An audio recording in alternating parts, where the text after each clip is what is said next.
The tick-tock of the clock echoed in the room, each passing second making Amara's heart pound faster. Outside, a heavy rain was falling, the drops hitting the windows like a mysterious knocking. Amara was alone in their large old house. Her husband, Vikram, had left 2 days ago on a business trip out of town, and ever since, Amara had felt a strange unease. Last night, she had heard some odd noises from downstairs, slow scratching sounds, like something dragging across the floor. She thought maybe it was rats, but the sounds were too heavy and constant. Fear kept her from leaving her room until morning. Today, everything had been quiet, but the unease still lingered within her. She searched the entire house, peeking into every corner, but she found nothing suspicious. Still, she couldn't shake the unsettling feeling that someone was watching her. As evening fell, the darkness deepened, and the rain grew even stronger. Suddenly, the power went out. Amara jumped. The whole house was plunged into pitch darkness. She immediately pulled out her cell phone and turned on the flashlight. In the faint beam of the flashlight, she made her way downstairs. With each step, her heart beat faster. The stairs creaked, and every sound startled her. Reaching the downstairs room, she swept the flashlight beam around. The room looked just as she had left it that morning.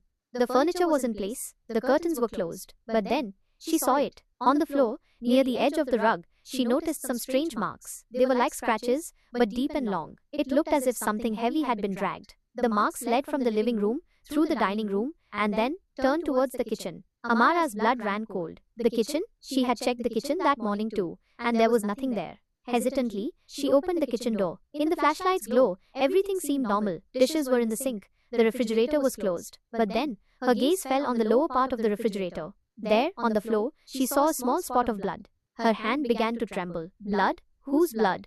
Just then, she heard a faint sound from inside the refrigerator. A muffled scratching noise, exactly like the one she had heard last night. Amara slowly opened the refrigerator door. It was dark inside. She shone the flashlight into it. And then, she saw him. Inside the refrigerator, behind the ice trays, Vikram was tied up and unconscious. Tape covered his mouth, and his hands and feet were bound with ropes. There was a deep gash on his forehead, from which blood was seeping. Amara screamed.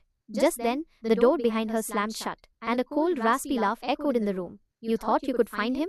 A heavy voice came from the darkness. "Now both of you will stay here." Amara spun around in fear, but she couldn't see anything in the dark. Only that terrifying laugh echoed, chilling her to the bone. What happened next, Amara didn't know. Will she and Vikram be able to escape this mysterious captor? Who put Vikram in the refrigerator, and why? And whose was that horrifying laugh? The story isn't over yet. What happens next is a deep mystery. Subscribe to the channel to watch the next part. See you in the next installment.